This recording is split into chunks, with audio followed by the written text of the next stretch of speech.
Okay, good evening to everyone. Today is Thursday, June 15th, and we welcome everyone. And we're continuing in our reading of the Book of Longings by Sue Monk Kidd. And let's start with a short prayer or an opening. Let's become still for a few moments, getting your back nice and straight, taking in a few deep breaths and exhaling, releasing and letting go of all your daily challenges today. And just for a few moments, allow yourself to feel and experience what the author has to share for us.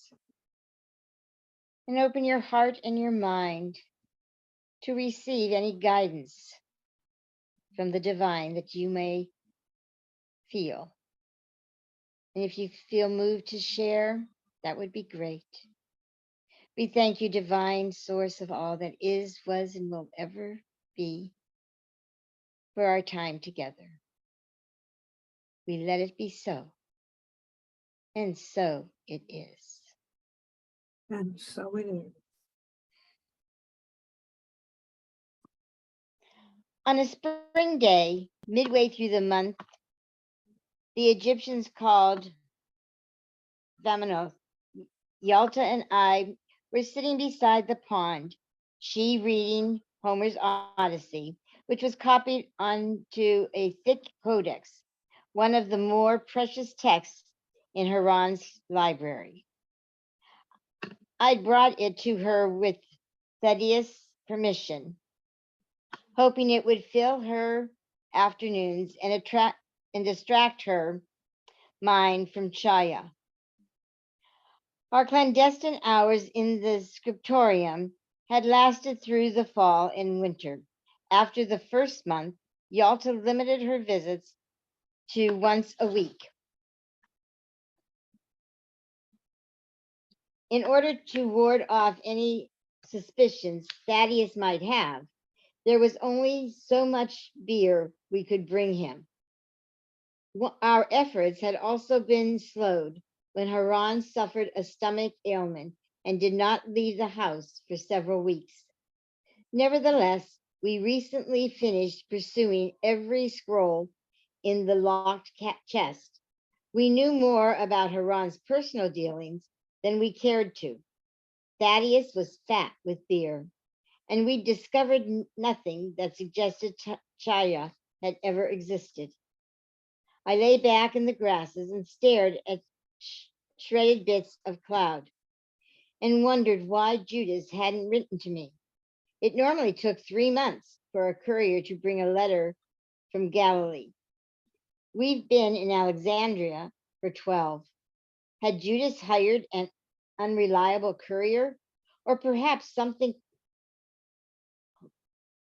calamitous had happened to the courier along the way? It seemed possible. Antipas had given up his search for me long ago. I dug my fingernails into the soft pad of my thumbs. Why had Jesus not sent for me? One day, my husband told me he would take up his ministry. I'm sorry, let me reread that. On the day my husband told me he would take up his ministry, he leaned his forehead against mine and closed his eyes. I tried now to picture it, to picture him. Already his features had dimmed a little in my mind. It terrified me, this slow disappearing. Pamphile stepped into the courtyard, bringing our supper. Would you prefer to eat here in the garden? I sat up, the image of Jesus scattering, leaving me with a sudden, sharp aloneness. Let's eat here, Yalta said, setting aside her book. Has there been a letter today? I asked Pamphile. She'd agreed to alert me to the arrival of a courier, but even so, I queried her about it daily. I'm sorry. No. She gave me an inquisitive look. This letter must be very important. My brother promised to send word when it's safe for me to return to Galilee. Pamphile stomped abruptly, wobbling her way. Would Lavi return with you? We couldn't travel without his protection. I realized too late that I'd spoken without thinking. Lavi had lost his heart to her, but it seemed she'd lost hers to him as well. If she knew the letter meant Lavi's departure, would she conceal it from me? Could I trust her? She poured wine into Yalta's cup, then mine, and handed us bowls of lentil and garlic stew. If Lavi returned with me, I said, I'll make certain he has money to buy passage back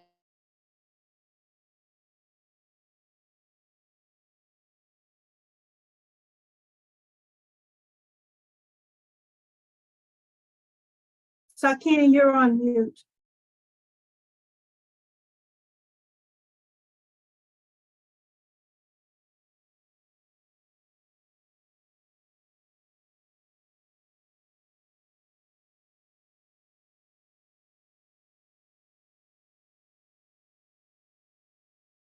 Are you there?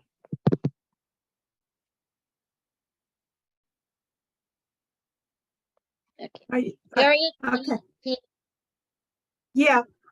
Go back to where she poured wine into Yalta's cup. okay. She poured wine into Yalta's cup, then mine, and handed us bowls of lentil and garlic stew. If Lavi returns with me, I said, I'll make certain he has money to buy passage back to Alexandria. She nodded without smiling. Yalta frowned. I had no trouble reading her face.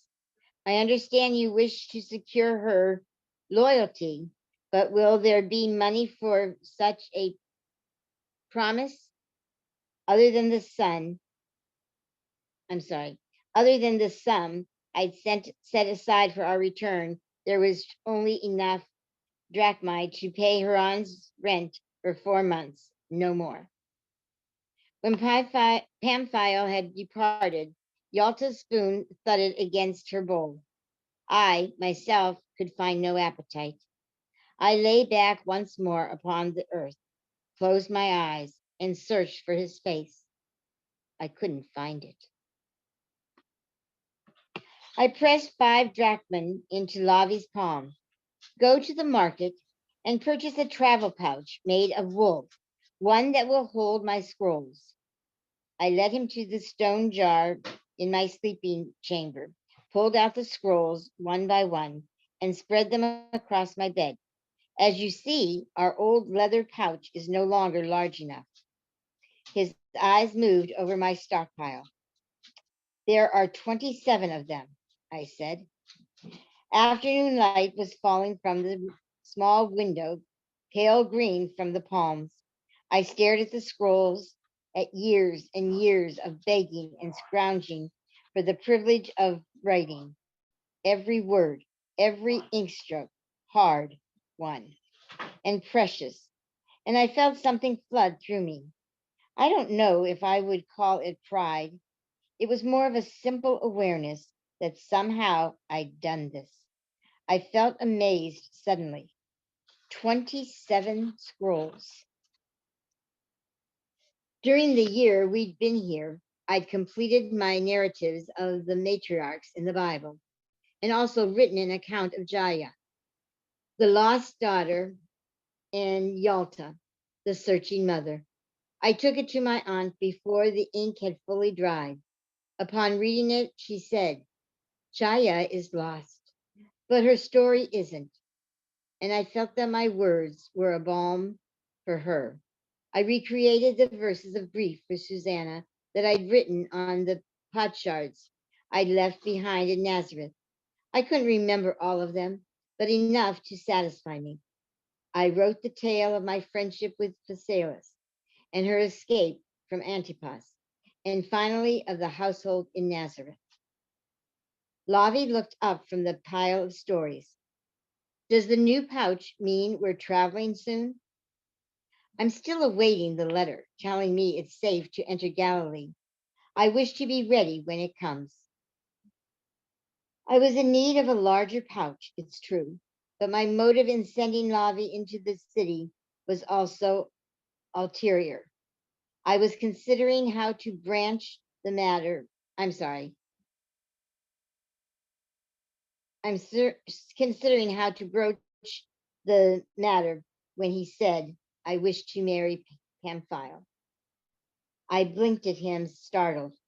And does Pamphile wish to be your wife? We would marry tomorrow if we could, but I have no means to care for her. I will have to find employment here in Alexandria, where she will not leave Egypt. He meant to remain here? I felt the bottom dropping from my stomach. And when I find work, he said, I'll make a request of her father. We can't get a license without his sanction. It's a it's a vine dresser in the village of Dionysus. I don't know if he would give his consent to a foreigner. I can't imagine her father would refuse you. I'll write a commendation for you if you think that would help. Yes, thank you, he said. I need to know, will you return to Galilee with us? Yaltis and I cannot travel alone. It's too dangerous. I won't abandon you, Anna, he said. Relief flowed through me, then pleasure. I didn't think he'd ever address me as Anna, not even after I pronounced him to be a free man.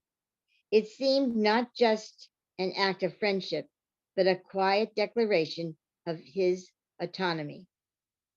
Don't worry, I'll find the money for your passage back to Alexandria, I said, but the words had scarcely left me before I realized I had the money already.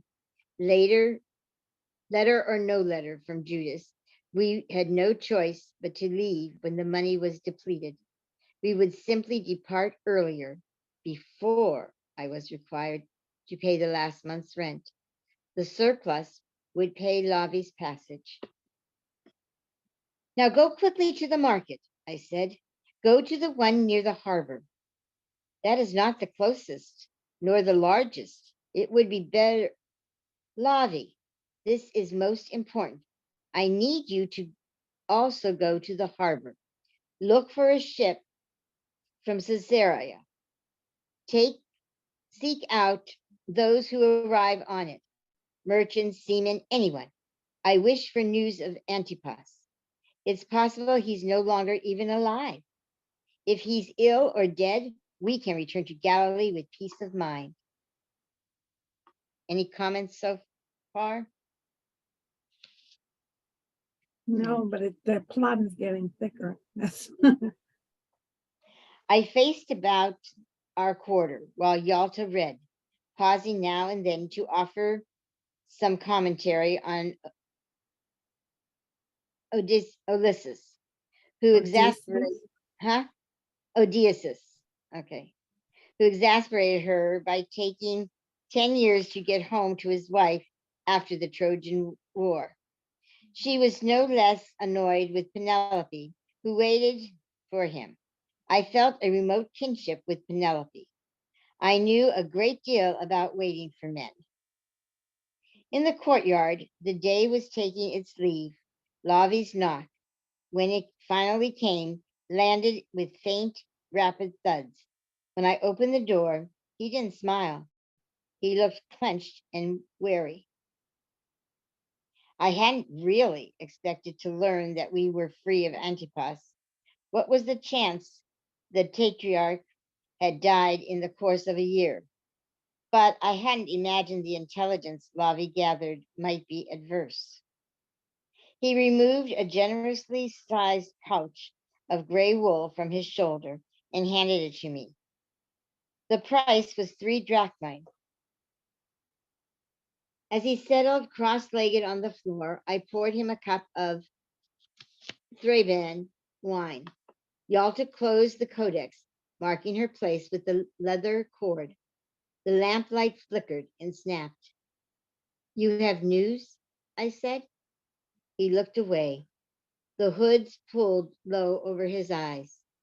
When I got to the harbor, I went up and down the moorings.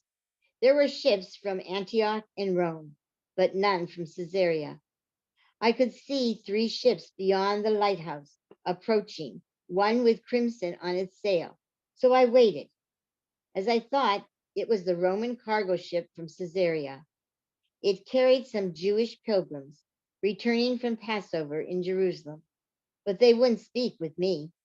A Roman soldier chased me. Lavi, I said, what did you learn? He looked into his lap and continued. One of the men on board didn't appear as rich as the rest. I followed him. When we were safely from the docks, I offered him the other 2 drachmen in exchange for news. He was eager to take them. Did he have word of Antipas? I asked. The Tetrarch is alive and grows worse in his ways. I sighed, but the news was not unexpected. I retrieved the wine jug and refilled Blavi's cup. There's more, he said. The prophet that Judas and your husband followed, the one Antipas imprisoned. Yes, John, the immerser. What about him? Antipas executed him. He cut off the immerser's head. His words collected in my ears and lay there, puddles of, excuse me, puddles of nonsense. For a minute, I didn't move or speak. I heard Yalta talking to me, but I was far away, standing in the Jordan River with John's hands lowering me beneath the water, light on the river bottom, a floor of pebbles, the silent floating John's muffled voice calling, rise to newness of life. Beheaded? I looked at Lavi, a sick churning inside me.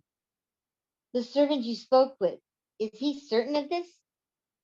He said the whole country spoke of the prophet's death. Some truths seemed insoluble, stones that couldn't be swallowed. They say Antipas' wife, Herodias, was behind it, Lavi added. Her daughter performed a dance that pleased Antipas so much he promised whatever she asked. At her mother's urging, she asked for John's head. I covered my mouth with my hand. The reward for a beautiful dance, a man's severed head. Lavi watched me, his expression grave. He said, the servant also spoke about another prophet who was going about Galilee preaching. I felt my heart scurry up into my throat.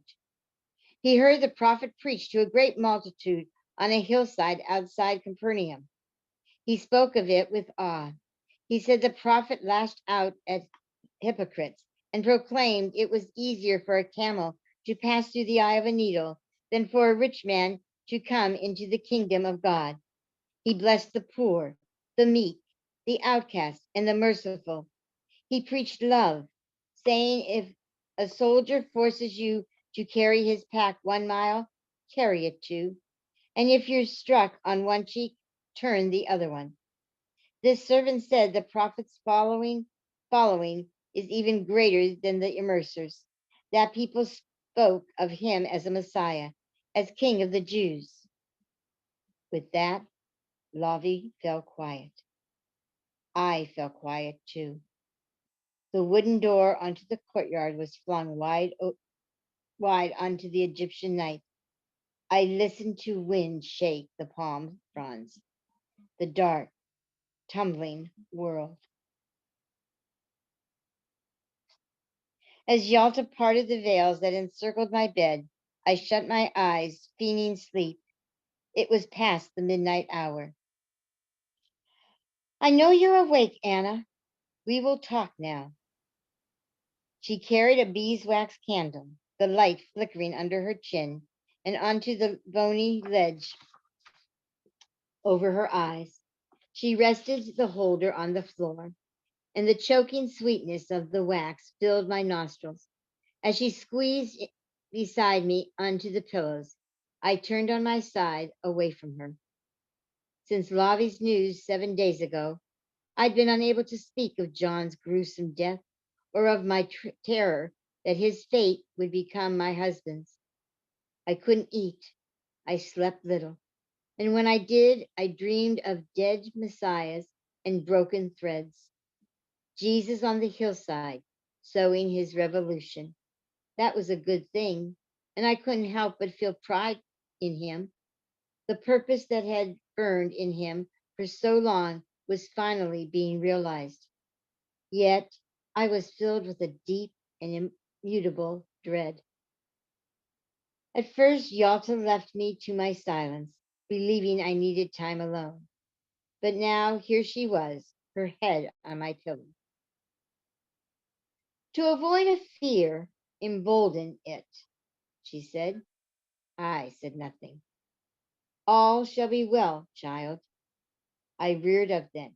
Will it? You cannot know that. How can you know that? Oh, Anna, Anna, when I tell you all shall be well, I don't mean that life won't bring you tragedy. Life will be life. I only mean you will be well in spite of it, and shall be well no matter what. If Antipas kills my husband as he did John, I cannot imagine I will be well. If Antipas kills him, you'll be devastated and grief stricken. But there's a place in you that is inviolate. It's the surest part of you, a piece of Sophia herself. You'll find your way there when you need to, and you'll know then what I speak of. I laid my head against her arm, sinewy and tough like herself. I couldn't grasp what she was saying. I fell into a dreamless sleep, a blank chute that had no bottom. And when I woke, my aunt was still there. As we took our breakfast the following morning, Yalta said, we must talk about this plan of yours to return to Galilee.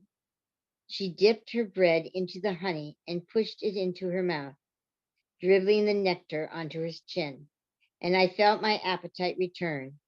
I tore a chunk from the wheat loaf.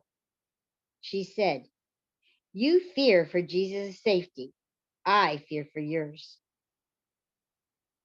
A slate of brightness had formed beside us on the floor. I gazed at it, wishing some magic scribble of light would appear telling me what to do. Returning was dangerous, perhaps as much now as when I'd first fled, but my need to see Jesus had become urgent and insurmountable. If there's a chance Jesus is in danger, I said, I want to see him before it's too late. She leaned forward, her eyes softening.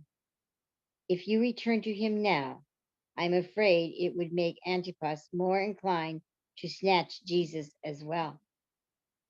I hadn't considered this. You think my presence might endanger him further? She didn't answer, but looked at me and lifted her brows. Don't you? Any Oh, comments? No? Oh, no, I am just so caught up in the story okay. that um let's keep going. Okay. Yeah. I've not shown up in the scriptorium all week, but I appeared that morning, resolved to carry on for now in Alexandria. I slid onto the stool at my desk, which I noticed had been cleaned, the yellow wood gleaming, smelling of citrus oil. You've been missed, Thaddeus commented from across the room. I smiled at him and set to work, copying a petition from a woman who asked for the tax on her grain stocks to be reduced. Something about her crops failing to receive irrigation from the year's flood. A most lackluster entreaty. I was glad, though, to give my mind something to contemplate besides my own worries. And as the morning passed, I became lost in the mindless rhythmic movement of my hand as it formed letters and words.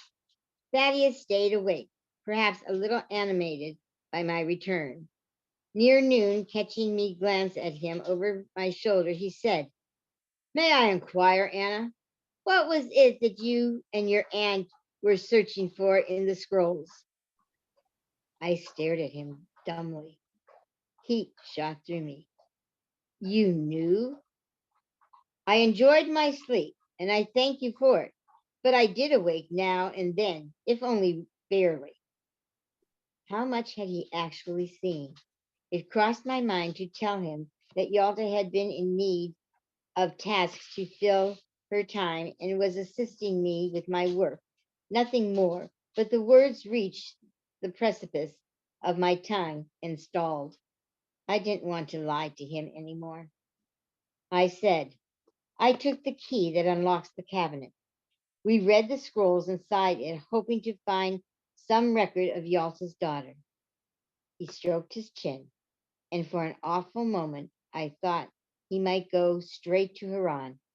I jumped up, forcing myself to speak calmly. "I'm sorry for our deceit. I didn't wish to involve you in what we were doing in case we were discovered. Please, if you could forgive me." "It's all right, Anna. I have no grudge against you or your aunt." I felt myself unclench a little. "You won't report this to Haran?" "Goodness, no. He's been no friend to me. He pays me little, then complains of my work, which I find so tedious I take naps to escape it. Your presence, though, has brought a certain liveliness." He smiled. "Now, what record were you seeking?" "We sought anything that might tell us where her daughter could be. Haran gave her out for adoption." Neither Thaddeus nor any of the servants had been in Haran's employment back then. Yalta had been careful to inquire about this when we'd first arrived. I asked if he'd heard the rumors about my aunt. He nodded. "It was said she poisoned her husband, and Haran sent her to the therapeutic in order to save her from arrest."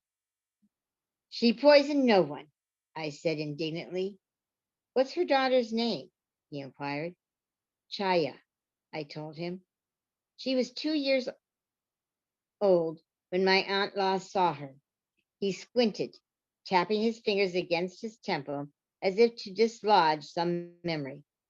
"That name," he muttered more to himself than to me. "I know I've seen it written somewhere." My eyes flared wide. Was it too much to think he knew of her? He'd presided over the scriptorium and its contents for 9 years. He knew more about Haran's business than anyone. I wanted to go over and tap the other side of his head, but I remained waiting. He got up and walked in a circle around the room and had started a second loop when he stopped. "Oh," he said. A look passed over his face. Dismay, I thought. "Come with me." He slipped into Haran's study where Thaddeus, we slipped into Haran's study where Thaddeus retrieved a locked wooden box that sat unobtrusively on a low shelf. It was painted on top with an image of the falcon-winged goddess Nephthys, Nephthys, guardian of the dead, a detail Thaddeus kindly provided. He produced a key from a peg beneath Haran's desk and slipped it into the keyhole, then lifted the lid to reveal a cluster of scrolls, perhaps 10 or 12 of them. "This is where Haran conceals documents he wishes to keep secret." He sorted through the scrolls. "Soon after I began working for Haran, he had me make copies of all the scrolls in the box. If I remember rightly, there's a death notice on here of a girl named Chaya. Hers was an unusual name. It remained with me." The blood left my head. "She's dead?" I sank down into Haran's grand chair, taking a slow breath as Thaddeus opened a papyrus on the table before me. To the royal scribe of the metropolis from Haran, Ben Philip, Levius, of the Jewish council, Thaddeus that, oh, I'm sorry. I attest that Chaya, daughter of my sister Yalta, died in the month of Epiphra of the 32nd year of the Emperor Augustus Caesar. As her guardian and kinsman, I request that her name be entered among those who have died. She is not she is not default in the payment of taxes, being the age of 2 years at the time of her death. I read the notation Hmm. twice. Question? I read the notation. No. Okay. I read the notation twice, then pushed it back to Thaddeus, who, who perused it quickly. He said, the laws do not require notification of the death of a child, only of an adult male who is taxable. It's done, but rarely. I recall thinking it odd. Chaya is dead? I tried to picture myself standing before Yalta, saying the words, but even in my imagination, I couldn't say them. He replaced the scroll and locked the box. I'm sorry, but it's best to know the truth. So shocked was I, so choked with dread at passing on this horrific news, I wasn't at all sure knowing was best. Right then, I preferred to go on living in uncertainty, imagining Chayas alive somewhere. I found Yalta walking about the garden. I watched her from the doorway for a while, then strode toward her, trying to steady myself. As we sat at the edge of the pond, I told her about the death notification. She looked at the sky, where there was not a bird or a cloud, then dropped her chin to her chest as a sob broke from her lips. I wrapped my arms about her, caved in shoulders, and we sat like that for a long time, quiet and dazed, listening to the garden, birds chirping, the rustle of lizards, a tiny zephyr in the palms. Days passed in which Yalta sat and stared into the garden through the open door of the sitting room. I woke one night to check on her, and there she was, gazing out at the dark. I didn't disturb her. She was grieving in her own way. I returned to bed, where sleep came, and with it a dream. A great wind rises. The air fills with scrolls. They fly about me like white and brown birds. Looking up, I see the falcon goddess Nefertiti streak across the sky. I woke with the dream still in my mind. Sorry. I woke with the dream still in my body, filling me with lightness. And what came into my mind was the wooden box in which Haran stored his secret documents. It was as if my dream, it was as if in my dream Nefertiti had escaped from her confinement on the lid, as if the box had been thrown open and all the scrolls set free. I lay very still and tried to remember everything about those moments when Thaddeus showed me the box, the key, the creak in the lid, as if lifted it, the cluster of scrolls inside, reading the death notice twice. Then, in my memory, I heard Thaddeus say, the laws do not require notification of the death of a child, only of an adult male who is taxable. It's done, but rarely. I recall thinking it odd. The statement had seemed irrelevant at the time, but I wondered now why my uncle had taken the extra precaution of declaring Chaya dead if it wasn't required. What had it been? Why had it been so important to record it? And something else came back to me. She'd only been 2 when she died. Was it not strange that her life had ended so soon after Yalta had been sent away? I bolted up. I was waiting in the scriptorium when Thaddeus arrived. I must look once more inside the locked box in Haran's study, I told him. He shook his head. But you've seen the death notice. What more is there?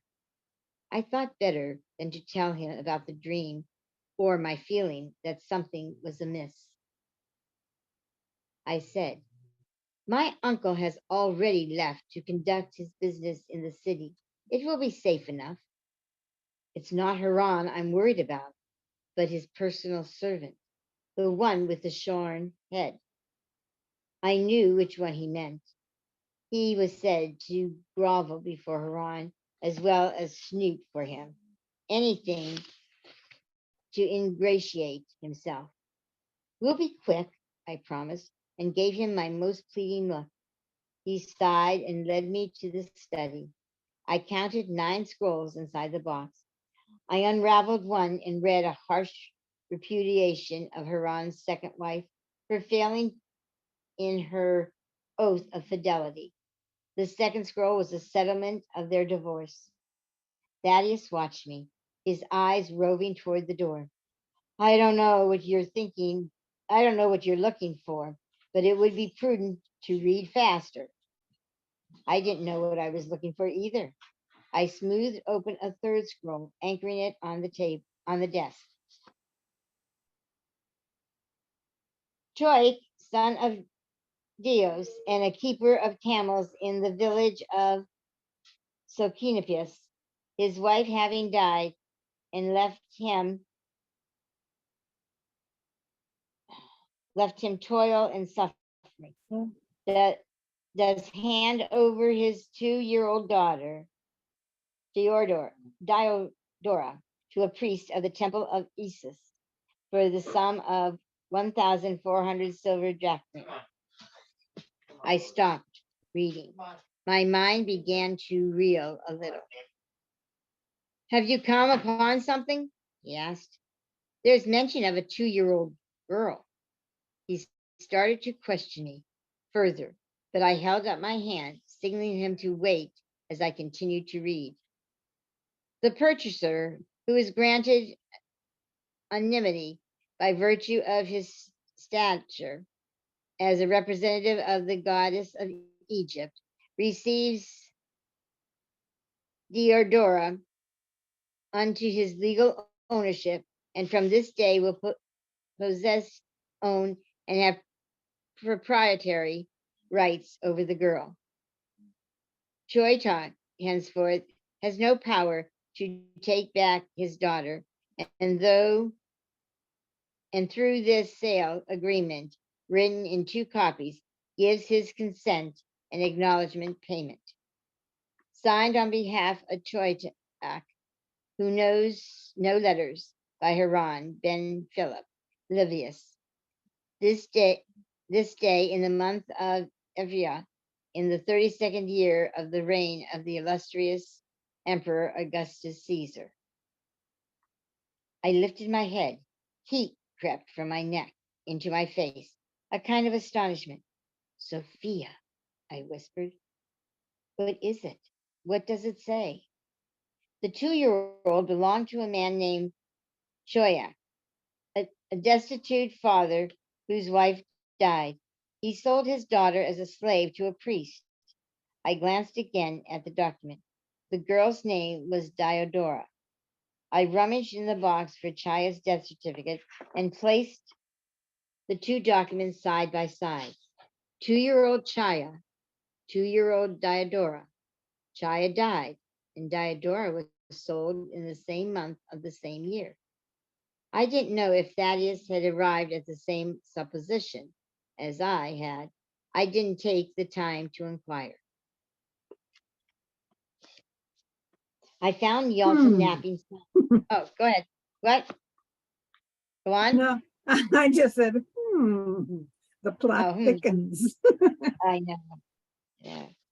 I found Yalta napping soundly in the chair beside the door to the courtyard, her mouth open and her hands folded high on her chest.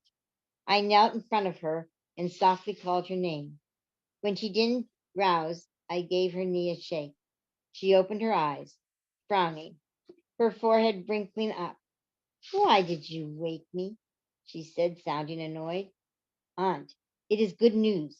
I found a document that may give us a reason to hope Chaya is not dead. She sat straight up. Her eyes were suddenly bright and churning. What are you talking about, Anna? Please, don't let me be wrong. I told her about my dream and the questions it had stirred, compelling me to return to Haran's study and reopen the box. As I described the document I found inside it, she stared at me mystified.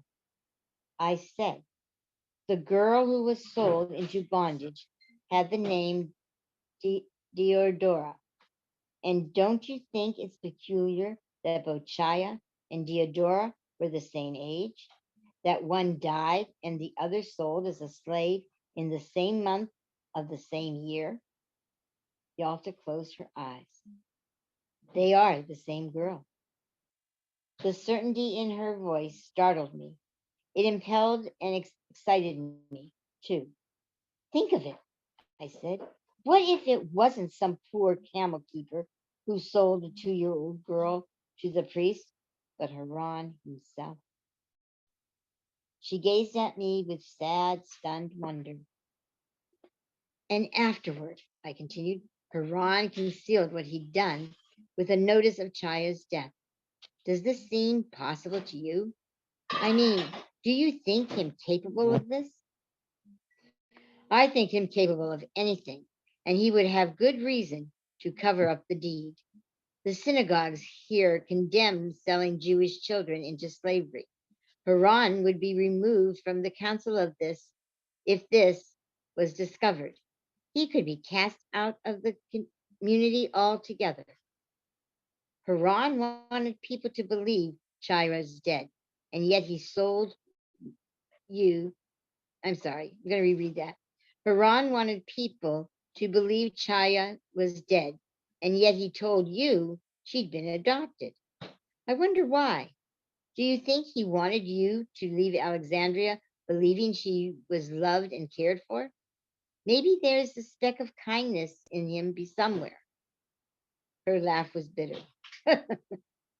He knew how anguishing it would be for me to have a daughter out there who was lost to me. He knew it would haunt me all my days. When my sons died, the grief was an agony, but with time I reconciled myself to it. I've never reconciled myself to losing Chaya. One moment she seems within reach, and the next moment she's in an abyss I can never find. Haran was pleased to offer me this special brand of torture. Yalta leaned back in the chair, and I watched her anger fade and her eyes soften. She let out an extravagant breath.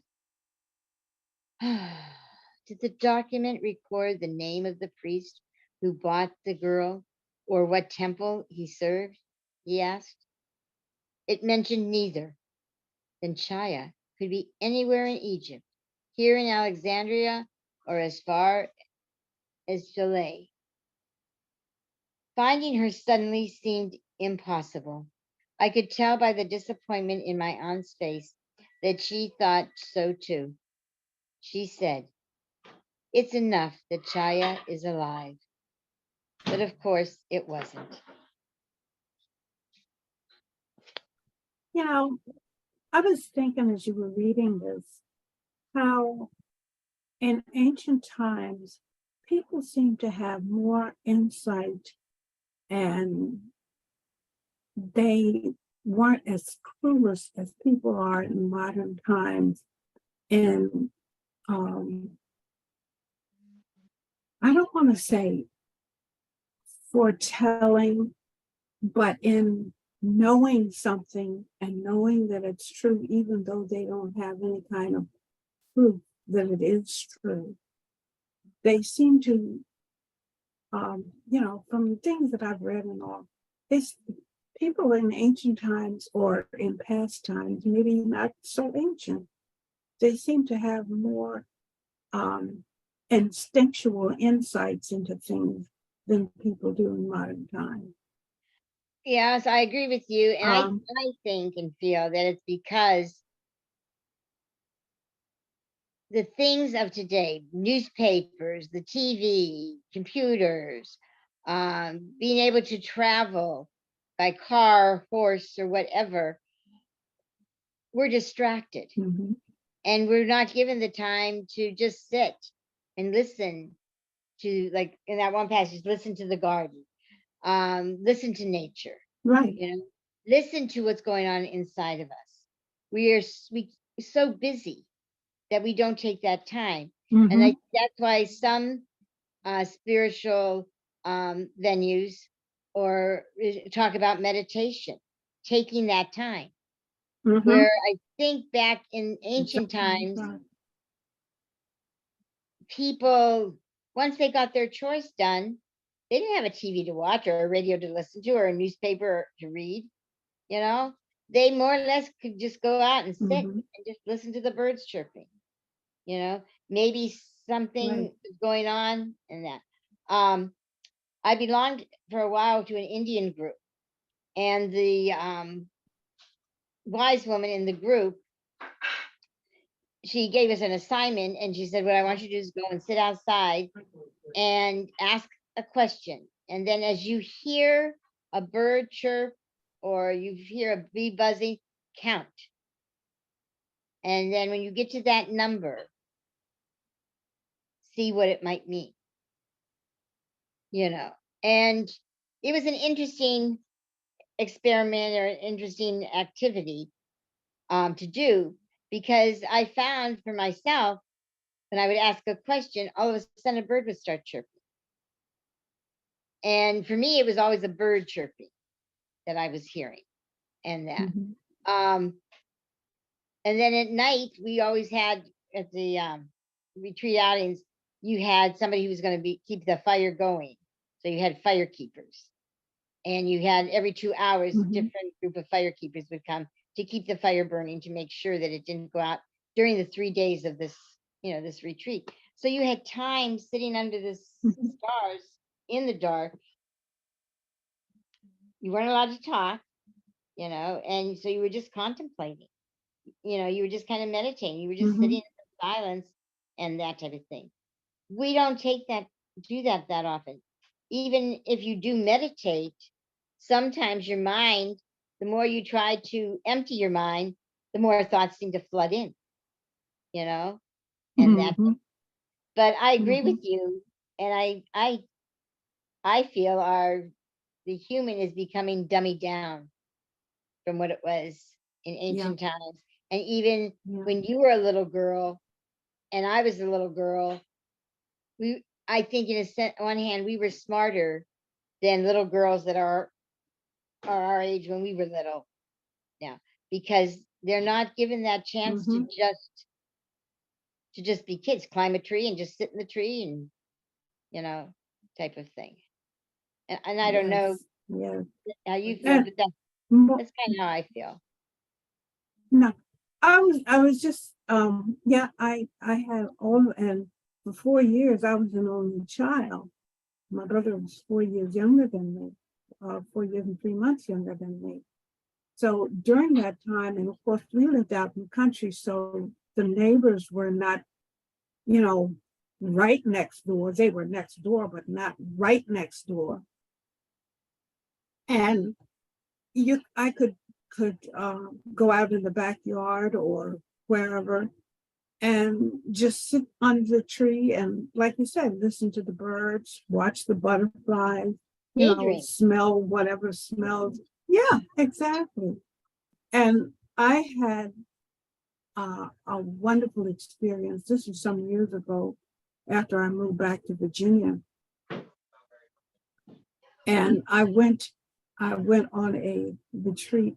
I tried it out for what they call the weekend retreat at Holy Cross Abbey up in Barryville. And the first time I went out there, first of all, it's out in the country. Um, the Abbey itself is a working farm. And I think a big part of their income comes from the fruitcakes that they sell at Christmas time.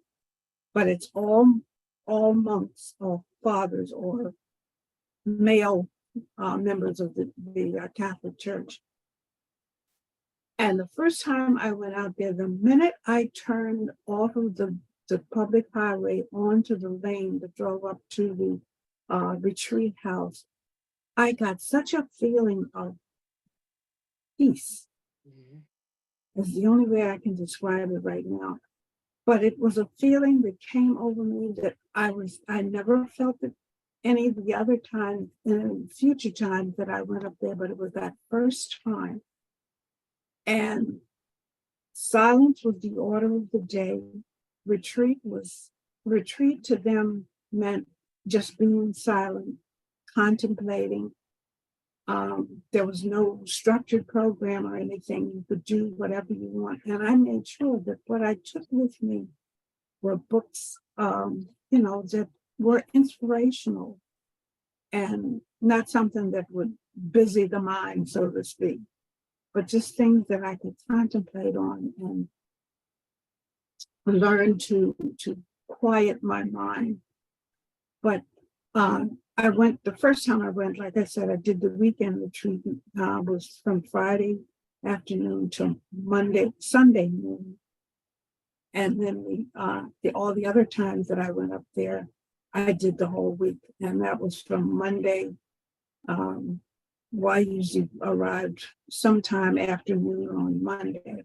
And I left Friday, had to check out at noon on Friday because they had to prepare the place for the group coming in on the weekend. But I loved it. I just loved it. Yeah, when you go to something like that, where the monks or the individuals that live in the ashram or um well, it's just like when we went to Yogaville, Mm-hmm, okay, mm-hmm. and we went to the meditation. Did you go to Right. okay? As soon No, as you I walk, stayed. honey, you stayed. Okay, No, I you stayed. stayed I did the chant up chanting. by Okay, yeah. okay, but even then, as you went from where we were doing the runes to where they were doing the chanting, it's Mm-hmm. almost like you're feeling another dimension. Exactly. When we did that conscious walk around, did you participate in that? The conscious. Um, I was going to, but then I had to go to the bathroom, Okay. and so All right. they left But without me. right. But even, even going up to an area where the prime motive is to meditate or contemplate, Mm-hmm. as you walk around the ground seems different. The area has a different type of energy, and Mm-hmm. you feel Yeah, that. you do. And um, if you could embody that energy in your own home, you know, you Mm-hmm. would you sense it in that, Yeah, and you may do that. Like some days you might decide, I'm really in the mood to have some incense, so you light the incense, and right. your whole day seems so different because it's like you've stepped into that other energy field Yeah.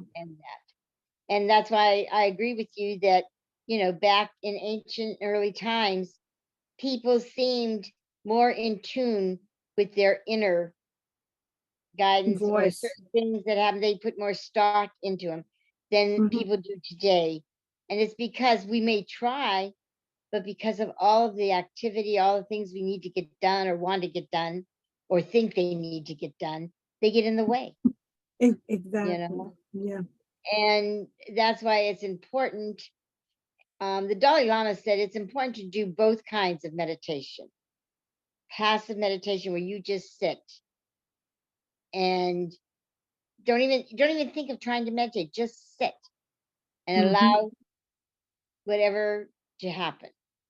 And then there's the active meditation where you're driving and you're aware of driving on the road, you're aware of cars coming towards you, but you maintain that inner calmness in you. I'm going to share something that happened to me today. Um, I was driving to from children's arts camp. I had time, an hour there where I didn't have to teach, so I was driving to the store, and all of a sudden, as I'm driving along, if I would have continued my speed, I would have hit this man. He comes out of the bank parking lot and runs across the street. Well, a dog had been hit, his Oh dog. my goodness.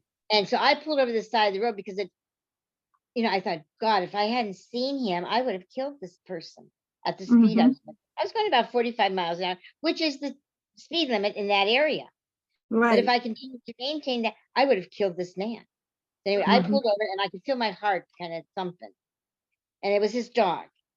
Well, he picked up his dog, and I was looking as he picked up his dog. I see this semi coming that squealed to a stop to avoid hitting him and missed him by a foot. Oh my God.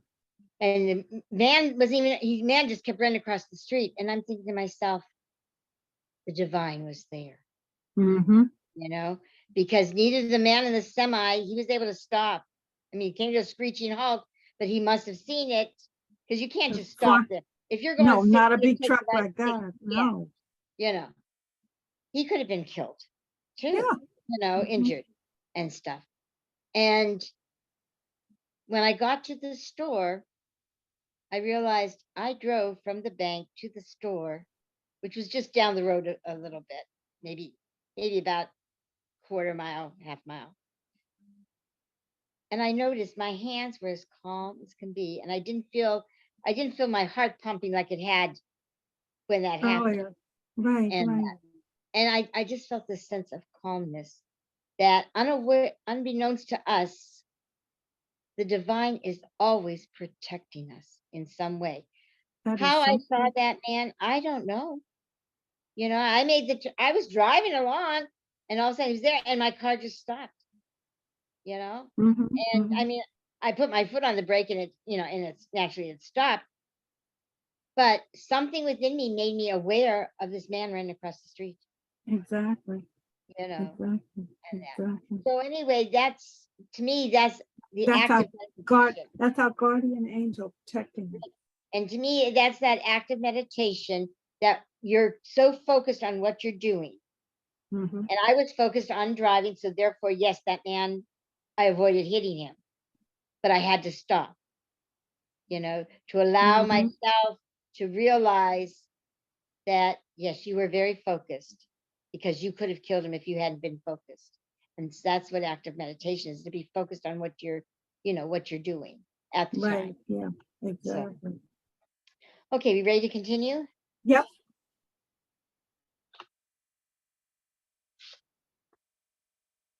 One morning, shortly after I'd arrived at the scriptorium, Haran's servant appeared at the door. He made a little bow in my direction. Haran wishes to see you in his study. During the many months we'd been here, I'd never been summoned by Haran. In fact, I'd rarely seen him, having passed him no more than 2 dozen times as I moved between the scriptorium and the guest quarters. I'd paid his rent requirements to Appian. It's a curiosity how the mind alights first on the worst scenario. I immediately thought Haran must have discovered I'd been prying into his locked cabinet and box of secrets. Wheeling about on my stool, I looked at Thaddeus, who seemed as surprised and disconcerted as I. Shall I come with you? He asked. Haran asked only for the woman, the servant said, shifting about impatiently. My uncle sat in his study, elbows propped on his desk, one fist balled into the other. He glanced up at me, then refocused his attention on an array of scrolls, pens, and ink vials scattered around him. making me wait. I didn't think his servant had seen my intrusions, but I couldn't be sure. I replanted my feet. Minutes passed. Thaddeus tells me your work is satisfactory, he said finally. As such, I've decided to waive your rent requirement. You may stay for now as guests, not boarders.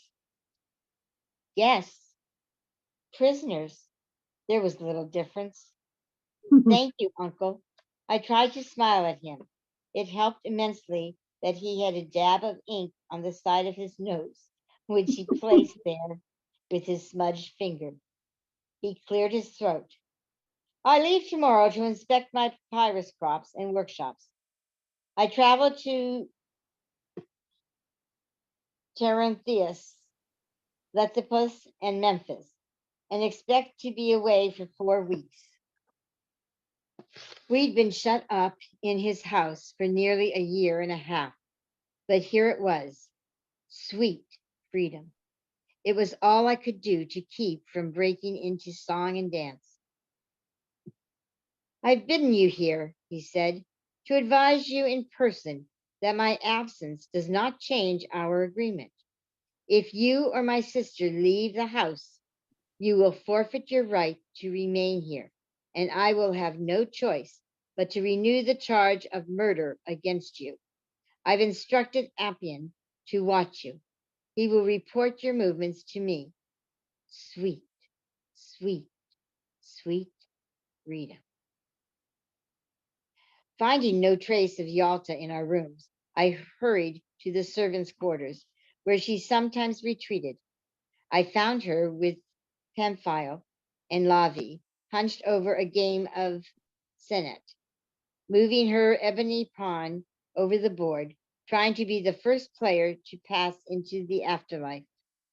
The game had become a salve, a way to distract herself, but her disappointment about finding Chida still hung over her like a small cloud I could almost see. Oh, my aunt cried, landing on a square that symbolized bad fortune. I'm in no hurry for you to reach the afterlife, I said, and the three of them looked around, surprised to see me. My aunt grinned. Not even this sultry afterlife on the Game Boy? Not even that one. I slipped beside her and whispered, I have welcome news. She flipped her pawn onto its side. Since Anna has requested that I not visit the afterlife today, I must withdraw from the game. I led her to a private spot near the outdoor kitchen and told her what had just transpired. The corners of her mouth twitched. I've been thinking. There's one person who would have known about Haran's deception, and that's Ampion's father, Apollonius. He was Haran's treasurer before Ampion, but also his confidant, doing his bidding. It's likely he was involved in the matter. Then we'll go and find him. Will be old now, she said, if he's alive at all. Do you think he would help us? He was always kind to me. I'll approach Ampion when the time is right, I told her, and watched her tilt back her head and drink in the spaciousness of the sky. Ampion was in the small room he called the treasury, writing numbers onto a piece of lined parchment. He looked up at my approach. If you brought money for your rent, Haran has done away with the requirement. Yes, he told me himself. I'm here to ask for a favor you owe me. I tried to look modest, to be the kind of genial person one is eager to grant favors. He sighed audibly and laid down his pen. I understand my uncle has placed Yalta and me under your watchful eye while he's away. I would like to respectfully request that you forgo this honor, onerous task and leave us to ourselves. If you plan to venture out of the house against Haran's wishes and expect me to say nothing to him, you are mistaken. It puts me at risk of losing my position. It seems taking undisclosed bribes also puts you at risk, I said. He rose from the table. His dark curls glittered with oil. I caught the scent of myrrh. You threaten me then? I only ask that you look the other way while Haran is away. My aunt and I have been here more than a year and have been nothing of the greatness and have seen nothing of the greatness of Alexandria. Are a few excursions too much to ask? I don't wish to go to Haran about the bribes you took from me, but I will. He studied me, seeming to weigh my threat. I doubted I would follow through with it, but he didn't know that. I held his gaze. He said, I'll ignore your goings and comings, but once Haran has returned, my debt to you will be paid. You must give me my an oath you will extort me no further. Extort is a harsh word, I said. It's also the correct word. Now swear before me that your uncle's return will be the end of it. I swear it. He sat down again, dismissing me with a flick of his wrist. I said, May I ask, is your father still living? He looked up. My father? What is this of your interest to you? You may recall that when I first met you in the forest, he interrupted, his mouth tightening. Do you mean back when you were with child? He took a moment to realize that what he meant. I'd forgotten the lie I'd told him. Clearly, he had not. When I pretended I was pregnant in order to obtain from him what I needed, I hadn't known I'd be traveling to Alexandria, where the months would reveal my falsehood. I felt an embarrassed heat on my cheeks. Are you going to lie again and tell me you lost the child? No, I confess I lied to you. I'll not do so again. I'm sorry. I was sorry, and yet my lie had helped win us passage to Alexandria. And my extortion, as he insisted on calling it, now offered us the freedom to roam about the city. Yes, I was sorry, and no, I was not sorry. He, he nodded, his shoulders drooping. My words seemed to nullify him. I began again. As I was about to say, when we first met, I mentioned that my aunt had known your father. She was fond of him and asked me to inquire of his health. Oh, tell her he's well enough, though he's grown corpulent in his old age. He lives on a diet of beer, wine, bread, and honey. Apollonius is alive. If by chance Yalta wished to see him, how would she find him?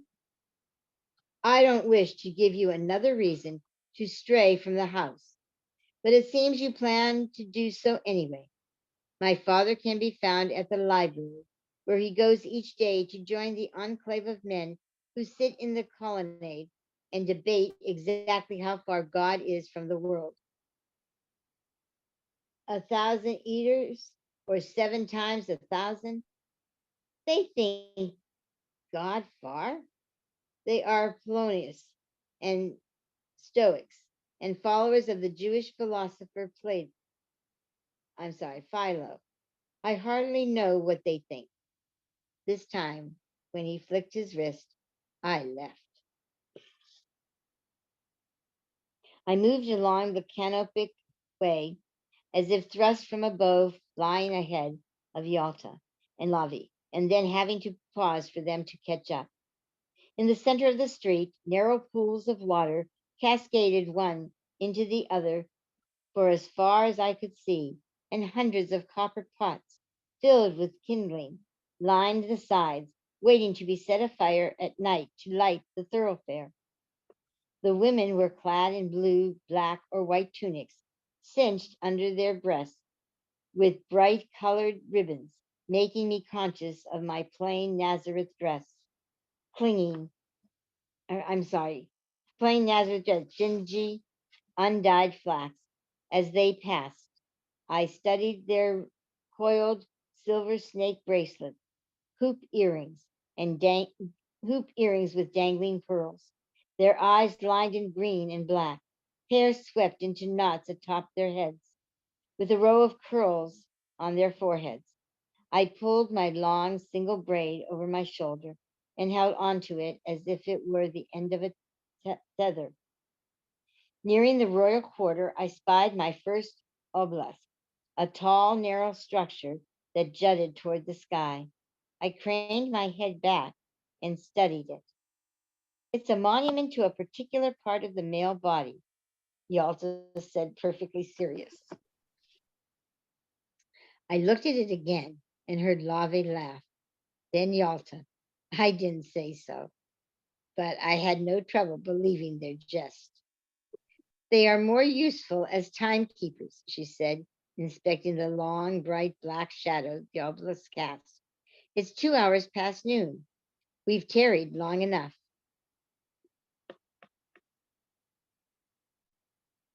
We We'd set out at midday, leaving quietly through the servant quarters when no one was about. Lavi had insisted on accompanying us, aware of our mission. He shouldered a pouch containing the last of our money in case it became necessary to bribe Apollonius. Lavi had constantly implored me to slow down, and once had steered us across the street when a legation of officious looking Roman men approached. I looked at him now, thinking of him and Pamphile.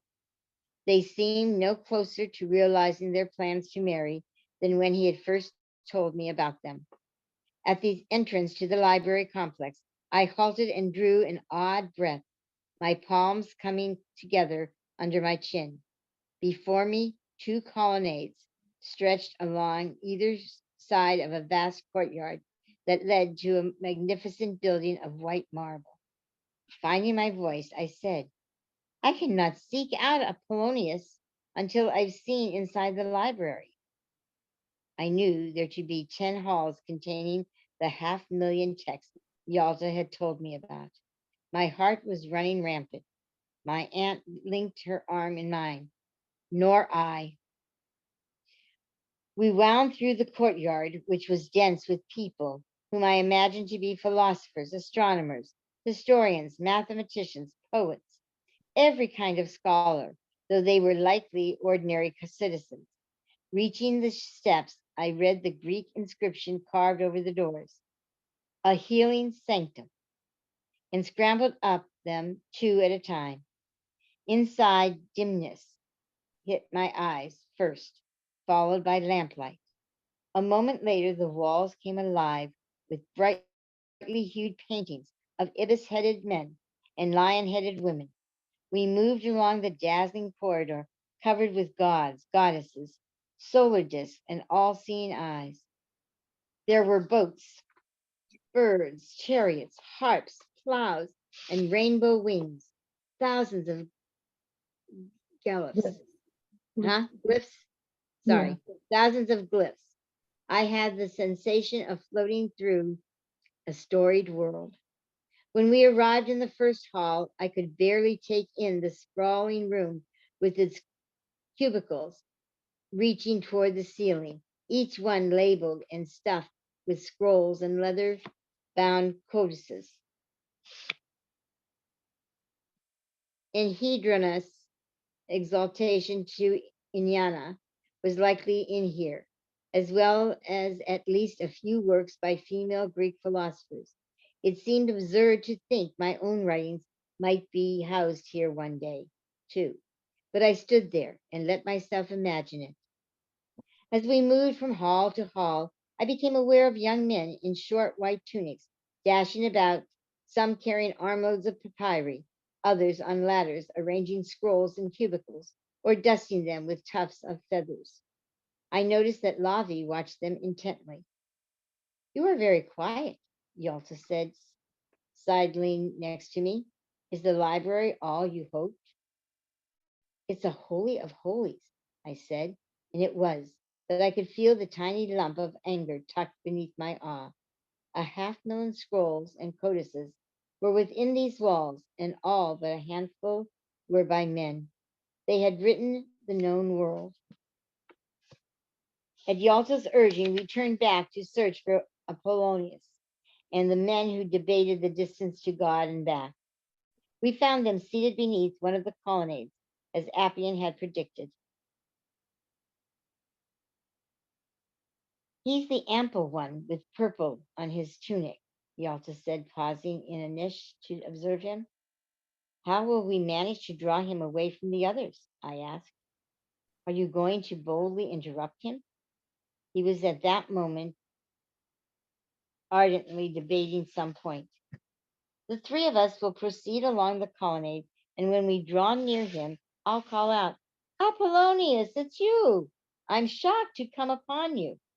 He will have no choice but to come apart and speak with us. I gave her an approving look.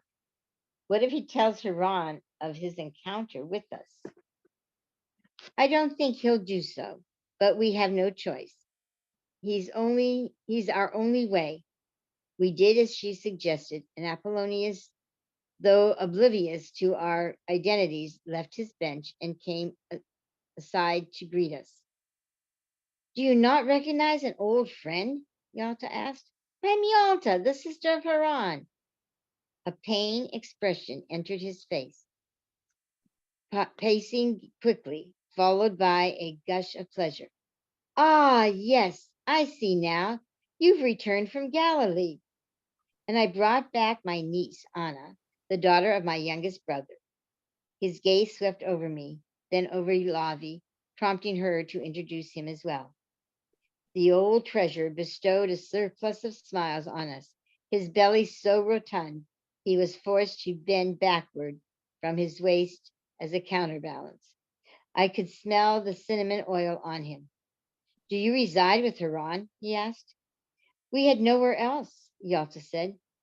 We've dwelled with him more than a year, and today is the first time we've left his house, a freedom we've been able to seize only because he's away from the city.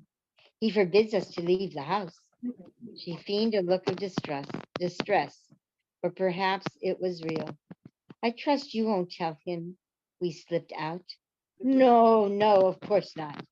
He was my employer, but never my friend. I find it remarkable, though, that he isolates you from the city. He does so to prevent me from asking about my daughter Chaya. He looked away from her to a crinkling of clouds overhead, frowning, arching back his spine, his fist bored into the small of his back. He knew something. I cannot be too long on my feet, he said.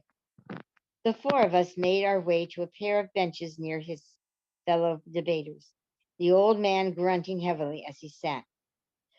You've returned here to seek your daughter? I'm growing old, Apollonius. My wish is to see her before I die. Haran will tell me nothing of her whereabouts. If she's alive, she's a woman of 21 now.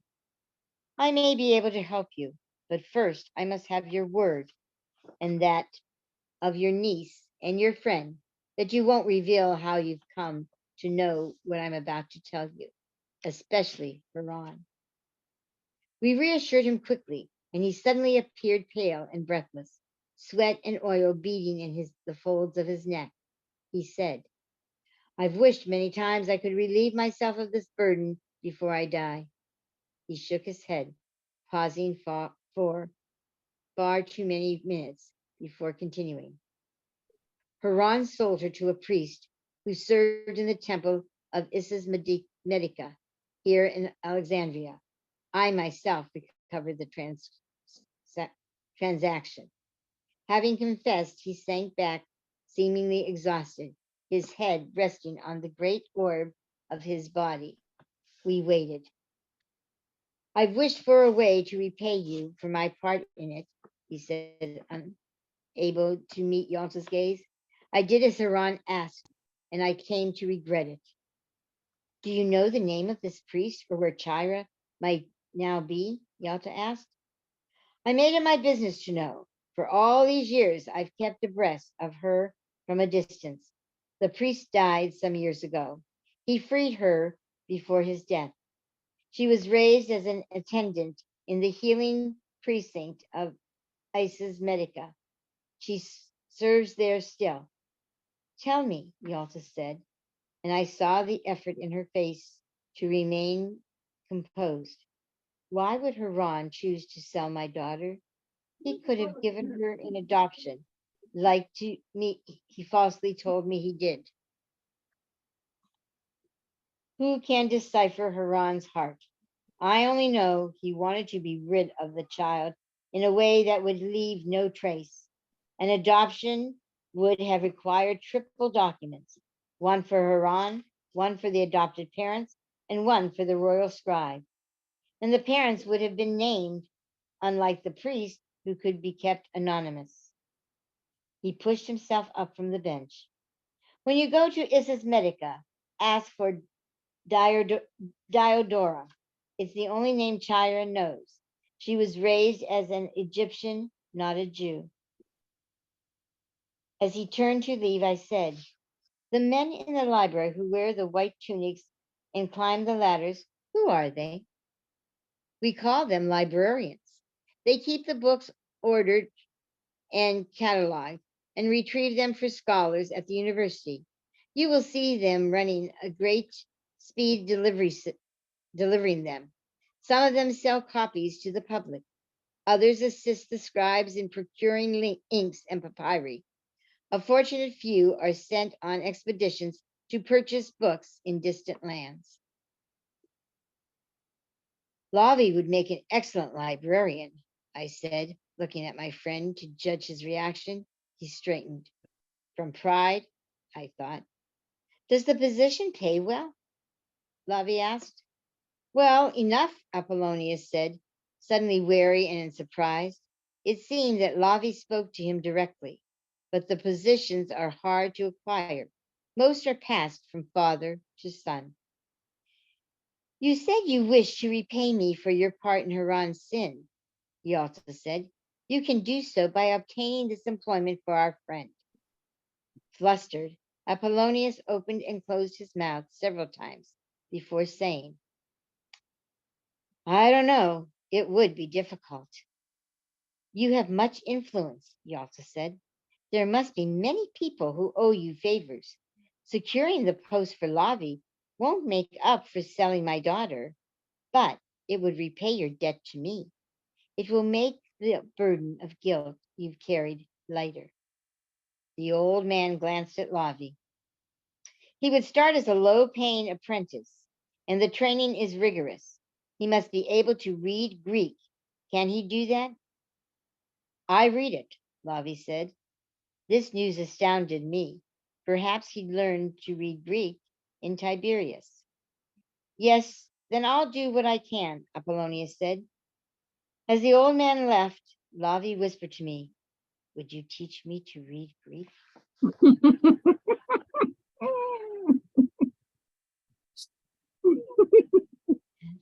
Do we want to Oh, stop there? Because it's going on 8:30. okay, yeah, we can stop there. And maybe discuss a little bit. Yeah. Now we know as from what Yalta did, where Anna gets her conniving, Mhm. her quickness in realizing how to get one thing and then use it so that she can get To- something else. I don't know Exactly. exactly what She that's knows called. how she knows how to bargain. Yes, how to wheel and deal. Exactly. Exactly. Well, from the beginning, she is not what you would call the typical woman. She has a desire to write, which women were not encouraged to do. And she's aware of her surroundings and what is available and what's out there. Because, I mean, she was an advocate for women's rights even when it wasn't even Women's the rights. thing. Yeah. Yeah. Yeah. Um, the uh,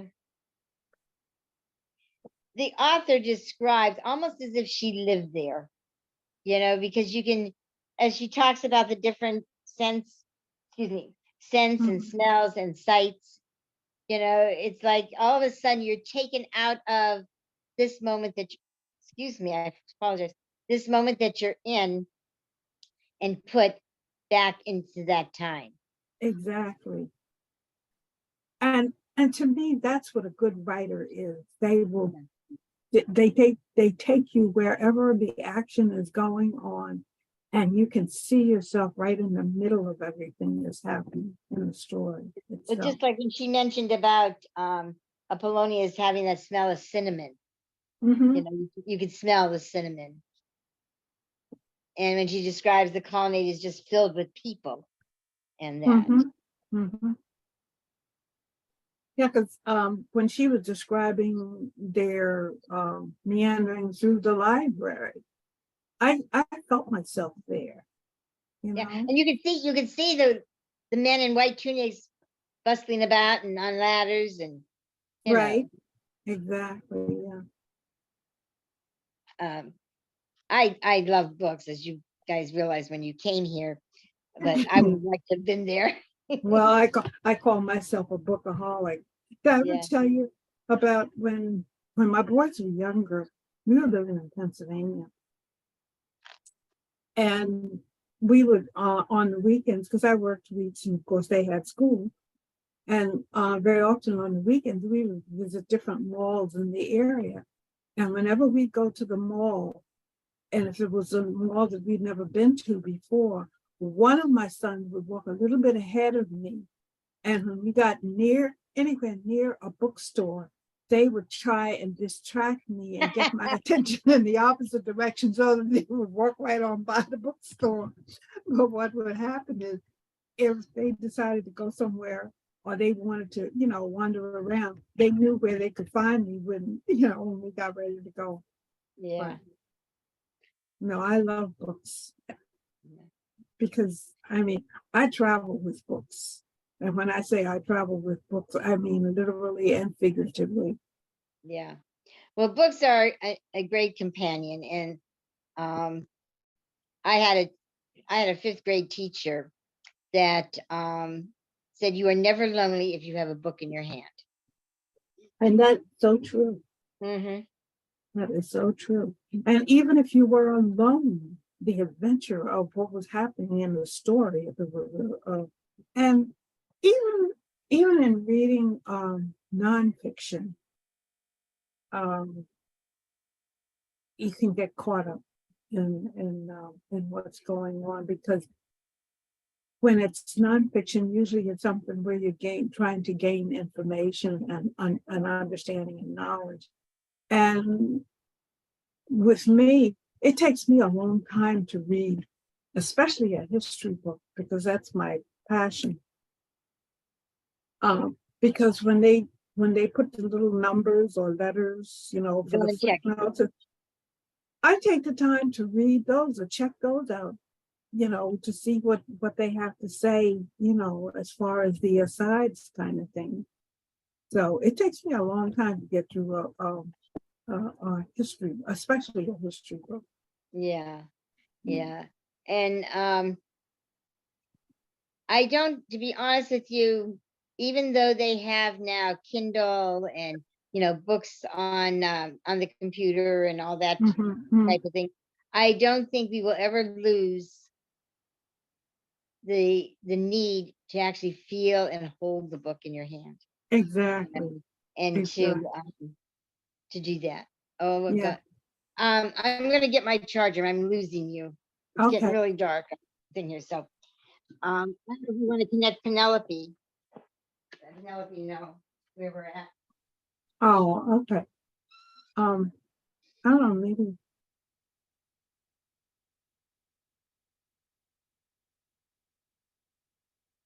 Penny, are you there? Are you wait?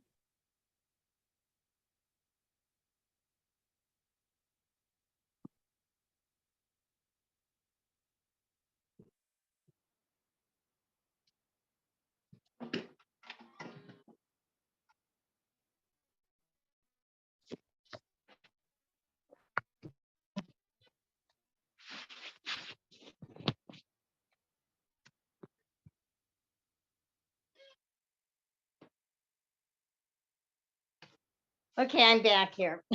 Okay. I tried to arouse Penny, but I think she's probably asleep. But I think if we do the lead Okay, thing, yeah, when we yeah, get done, that'll work too. I hope anyway. yeah. So, Anyway, that ends our reading for today on the Book of Longings, a very exciting story about a young woman of ancient time. Tomorrow we have nothing on our calendar, but Saturday, Andre Gaines will be discussing the Book of Enoch. Sunday, the third Sunday, we usually discuss the science of mind, but I understand that the leader for that discussion, which is Dr. Sakina, has planned. It is Father's Day after all. So we won't be meeting on Sunday. Wednesday, we do have Course in Miracles, and that's from, forgot. Saturday's discussion will be between 2 and 4, Saturday afternoon. And that's the Book of Enoch between 2 and 4 on Saturday.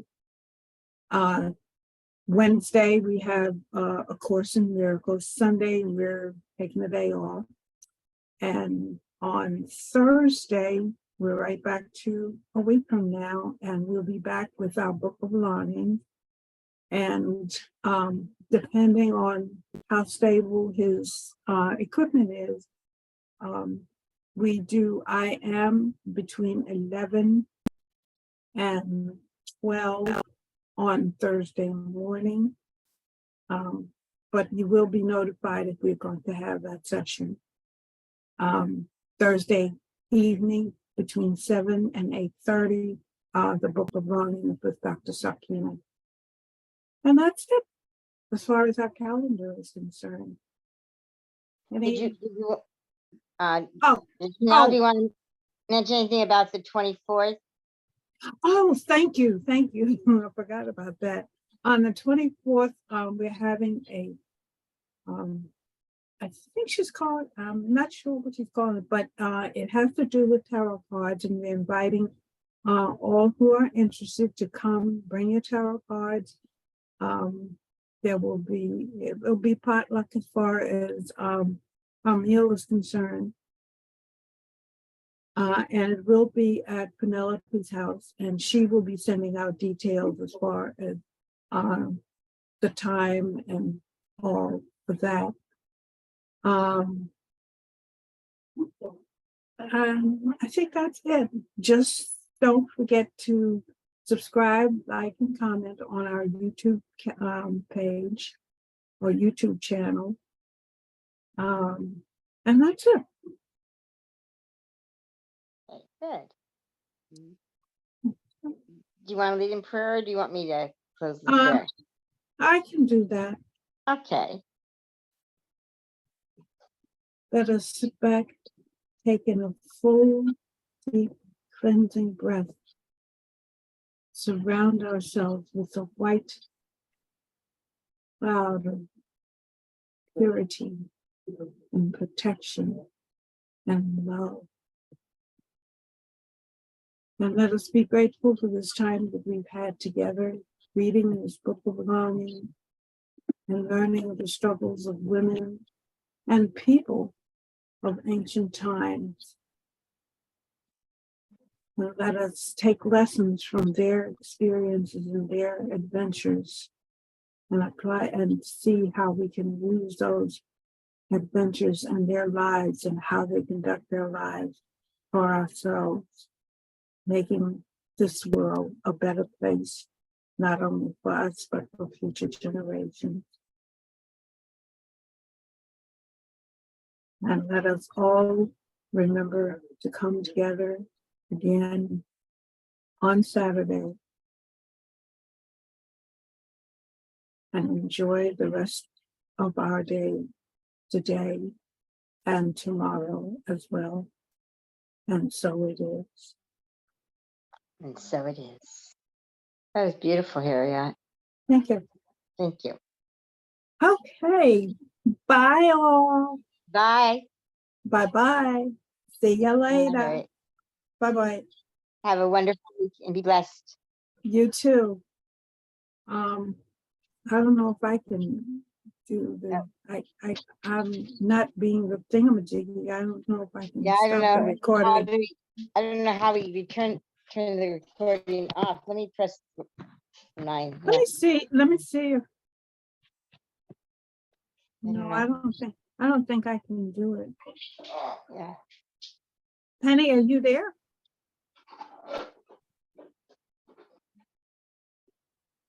Penelope? Yeah, I'm not sure. It doesn't go off on my mind. Shows it recording, but it doesn't. I don't know how to turn it off. Neither do I. Well, if we just leave the meeting, that, That should probably might stop it. I don't know. yeah, You could give that a try. yeah. Okay. Okay, bye now. Bye, dear.